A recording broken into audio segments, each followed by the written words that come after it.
and you won't hear this on the radio. We have heard that 500,000 children have died. Is the price worth it?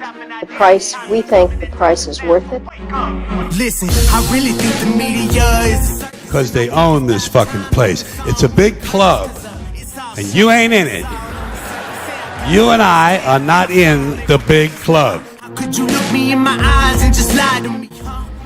In the councils of government, we must guard against the acquisition of unwarranted influence, whether sought or unsought, by the military-industrial complex.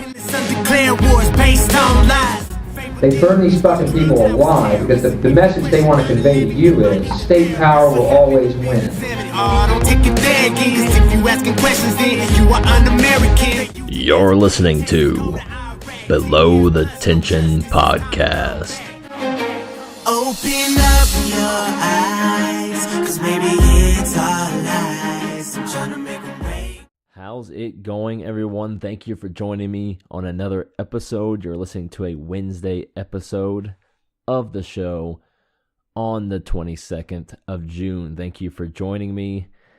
And this will be a very important podcast, as many of you are aware. In the wake of the Orlando shooting, there are extreme measures being taken in our government to restrict our rights. This Saturday last episode, was called Orlando Pretext to Destroy the Bill of Rights. And you would think, in the wake of a certain tragedy such as this, the Second Amendment would be the focus. But no, it is one of the focuses. But all due process is being destroyed or gone after.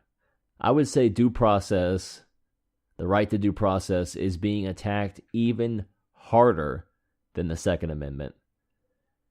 Earlier in the week, 4 separate attempts by the Senate to introduce gun or due process amendments or laws were brought forth and then shot down. But this is only the beginning of the fight. Both sides are saying it.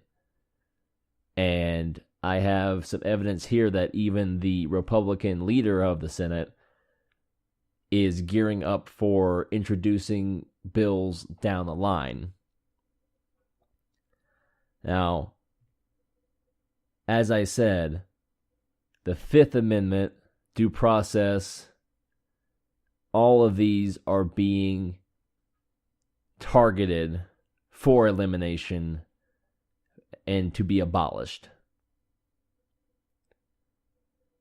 And I say that without the Second Amendment, none of the other amendments really matter.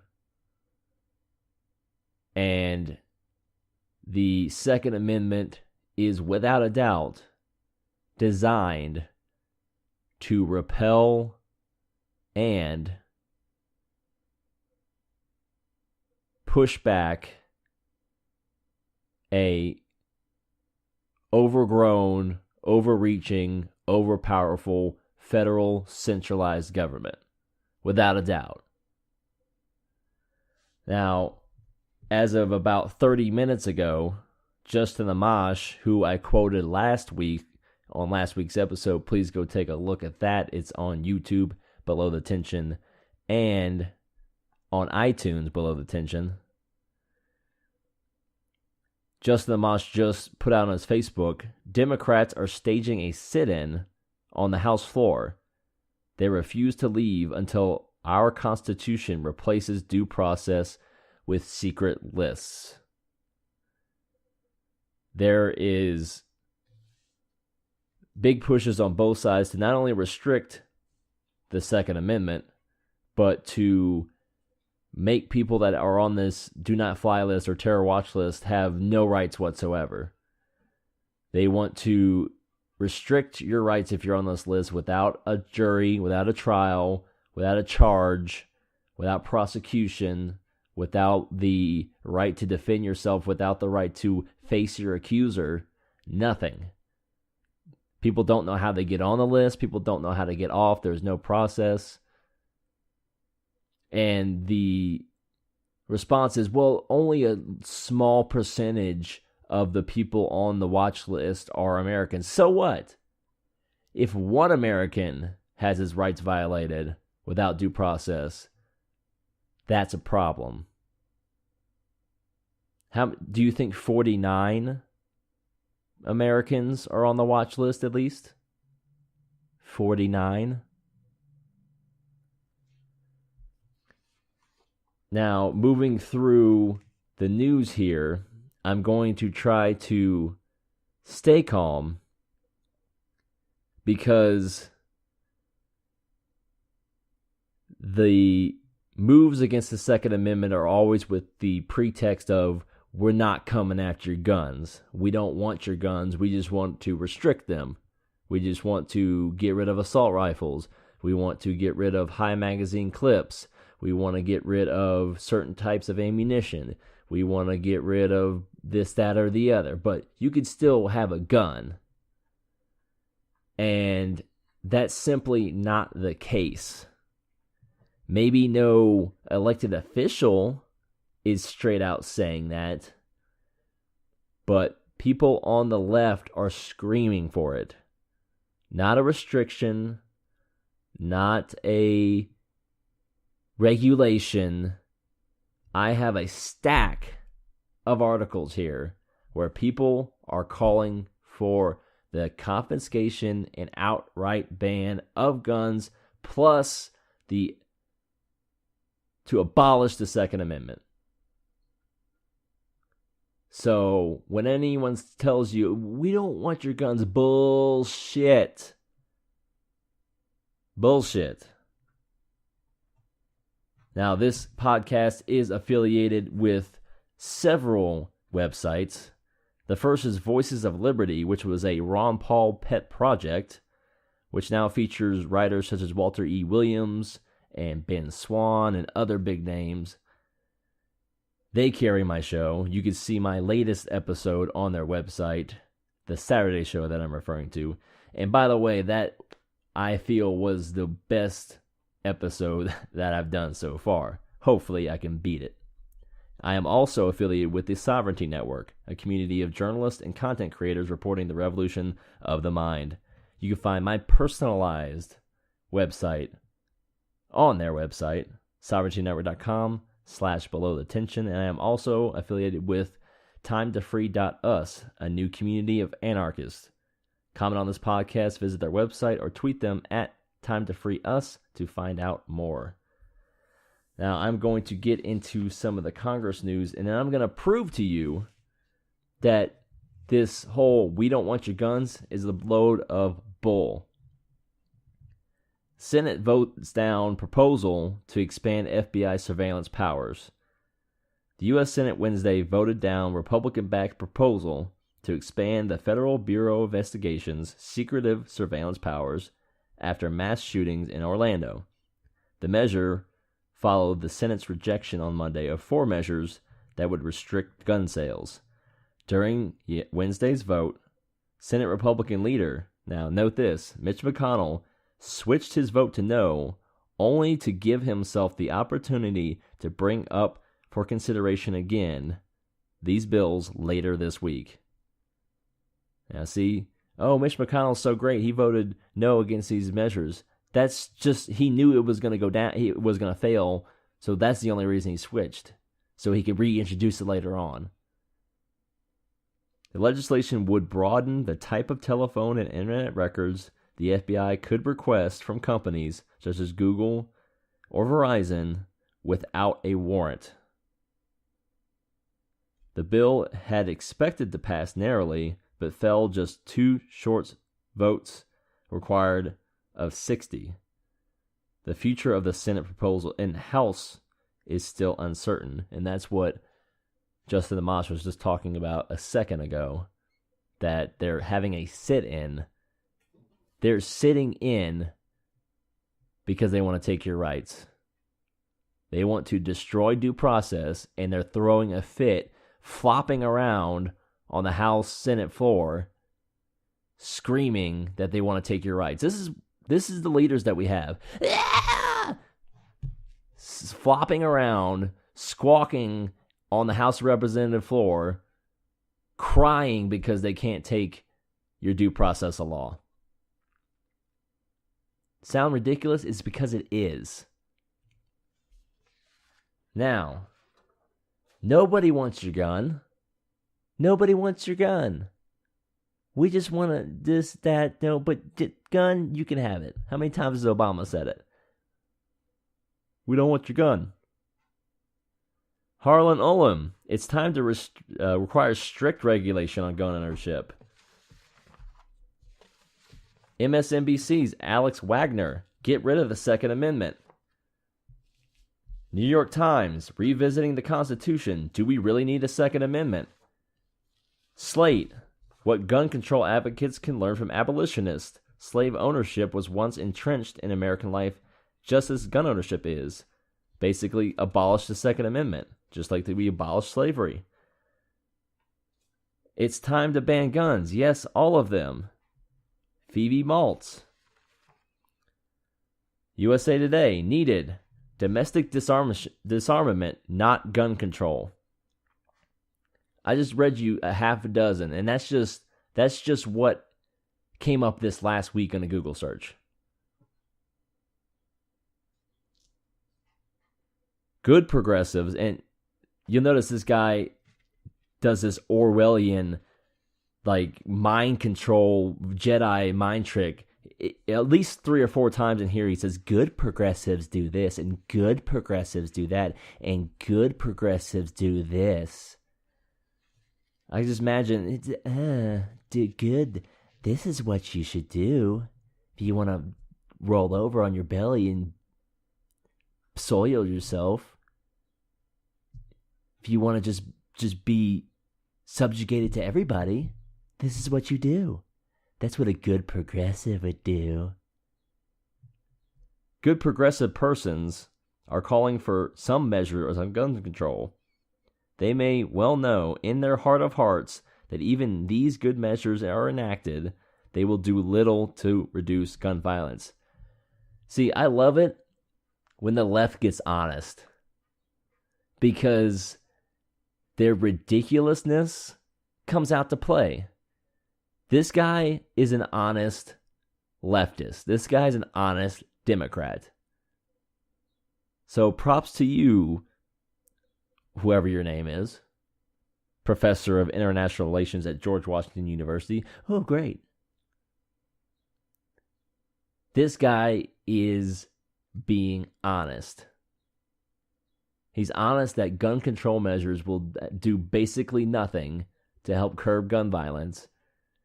And he basically says is that if you want to get rid of gun violence, you need to take up all the guns and get out of there.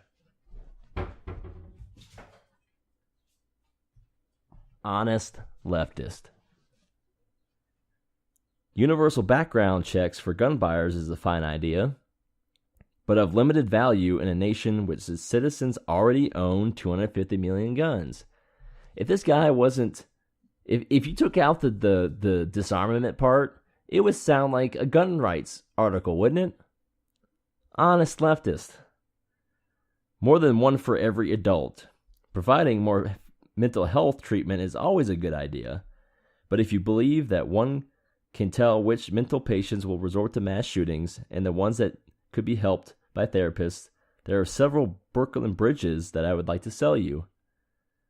Slowing the speed at which magazines can be reloaded by requiring a tool would help, but gun manufacturers have already found a way to circumvent this regulation by declaring the bottom of a gun as a tool. Man, this sounds just like a gun rights article. Advocates of gun control frequently cite the much lower levels of gun violence in developed nations, such as Canada and the UK. In support of these measures they promote. However, these very low gun violence levels, have been achieved by not gun control, but domestic disarmament. This guy is calling for the rounding up removal and complete ban of weapons, of guns. Most people have no guns in the fully democratic nations and have no way of getting them legally or otherwise. It is hence naive, sometimes disingenuous, to imply that if several gun control measures would be enacted and somehow enforced, the U.S. would gain what these nations take for granted. Progressives, good progressives, might as well go for the big enchilada, call for domestic disarmament. This guy says it twice in this article.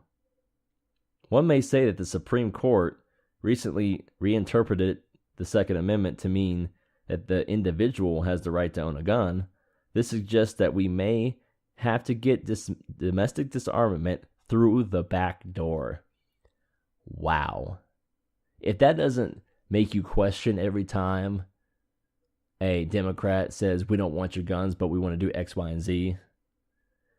See, this is the constituents. These are the people behind the ideas. If you look at all this social justice warrior stuff that we're seeing, and Black Lives Matter, and socialists, Bernie Sanders supporters, how it gains popularity, well, it starts at a very extreme position somewhere, normally on the internet, or through publications like this. This is Huffington Post. So the idea gets out there. It's so far to the left, but then the center gets moved center-left. Make gun manufacturers liable for harm done with their products. Ban the sale of ammunition. This is the backdoors he's talking about. And vote for a president that will add Supreme Court justices that will correctly read the Second Amendment.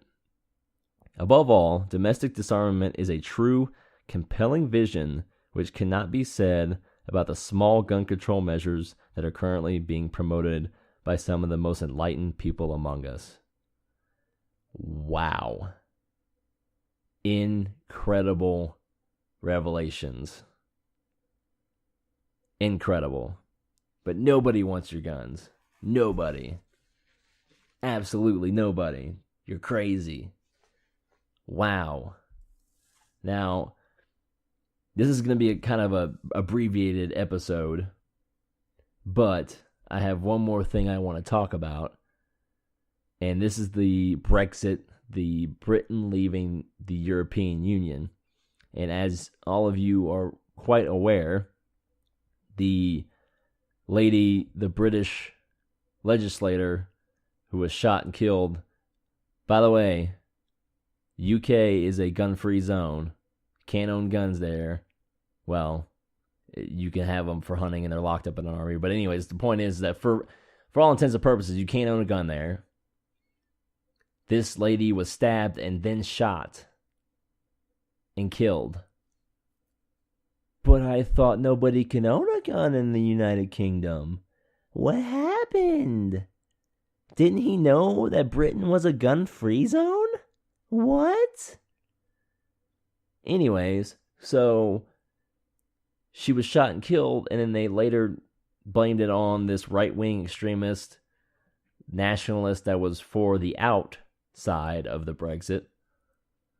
And I was wondering, Brexit out was ahead in the polls, surging. They had like a 6-7 point lead. They were going to cruise into tomorrow's vote and just blow the EU out of the water. Get out of there.